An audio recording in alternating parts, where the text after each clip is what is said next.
Welcome to DFS Insights. My name is David Geislinger. Typically, I'm joined by my cousin David Grant Jr., but he couldn't make it for tonight's matchup. And tonight's matchup, we have the Seattle Seahawks coming into Detroit to take on the Detroit Lions. Let's go ahead and get into it. So tonight we got, like I mentioned, the Seahawks coming into Detroit. Detroit's coming in as the favorites at a 3.5 favorite. Pretty decent game total, 46.5. The over-under sitting at. Detroit's looking not too bad. Average snap counts so far this year, 74.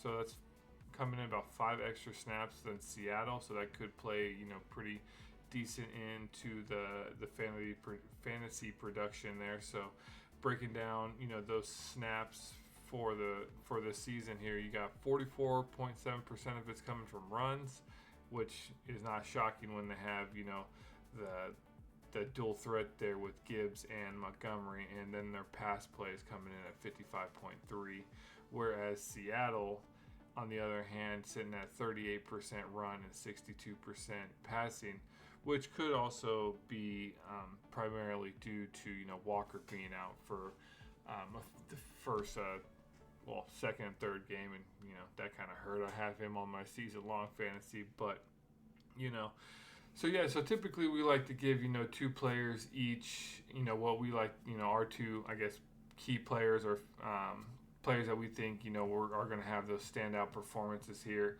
So I'm going to go ahead and give you my 2 players. Unfortunately, David's, like we mentioned earlier, is not here to give you his 2 players. So I'm going to go ahead and start it off here with my first player coming in at Mr. DK Metcalf.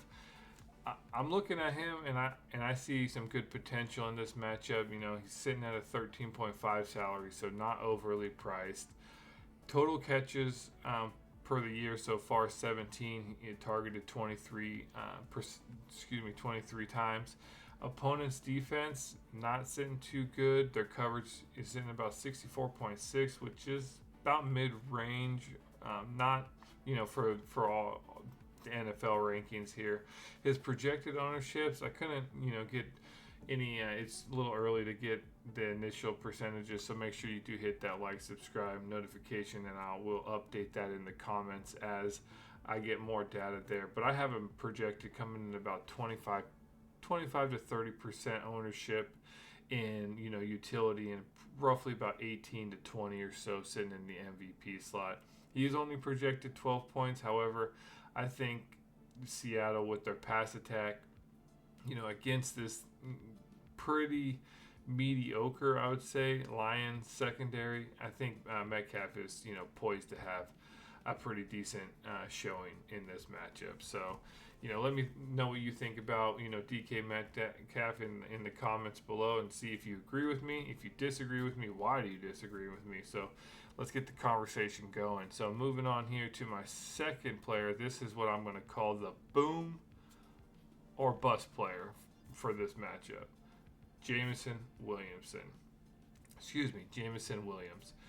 Why do I think he's a boom or bust? So, looking at him, he's only caught basically 50% of his catches so far. He's 11 for 22 on the season.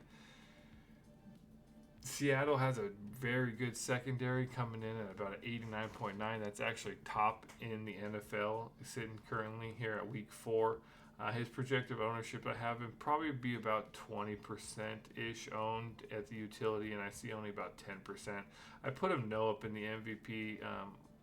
Clearly, wide receivers can be at the MVP, but I think, like he said, if I was playing, 150 plus lineups, I would definitely have him in the MVP. I'm not playing 150 this matchup, but at 10.5K salary, I think he's going to have, a poise for a good game here. Only projected 9.5, so, that's even more reason why, his ownership might be a little lower. People see that projection and think that's, gospel, where as in the actual, it's just a projection. No one actually knows how many fantasy points going to come in. But just looking at some of these stats here for Jameson Williams and why I say he's boom or bust.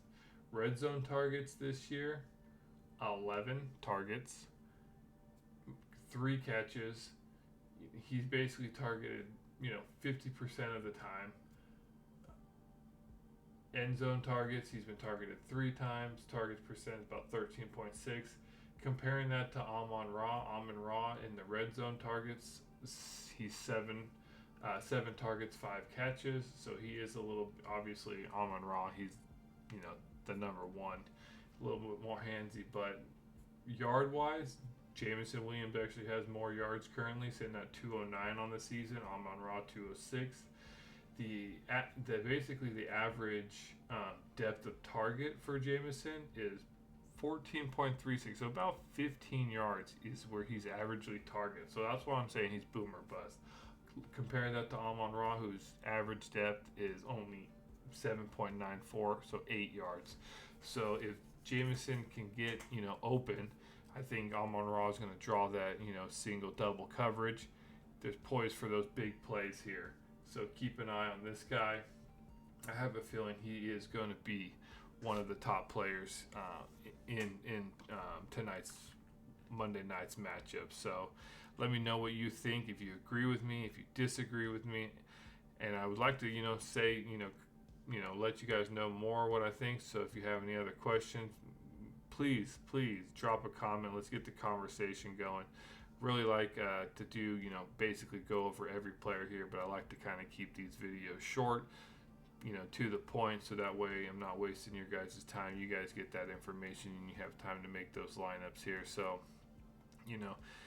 with that, we just covered the Week 4 Millie Maker here over on, we covered that for DraftKings, and then we also will be doing the upcoming UFC 307 for DraftKings. So please, notification bell so you don't miss out on that future upcoming content. We also are going to start including some parlay information, where unfortunately we can't bet ourselves. I would love to, but being in the great state of California doesn't allow for that. So however, we do the research, and we're using our math model for NFL, similar to what we've been doing over there on UFC, and we're about 70-80% coming in accuracy on our UFC predictions. So if you wanted more information, make sure you tune into UFC. We'll give you, we break down our math predictions over there. So with that, this is David Geislinger, DFS Insights. We're here for all your NFL, NBA, upcoming NBA starting here pretty soon, and UFC content. So make sure you hit that like, subscribe.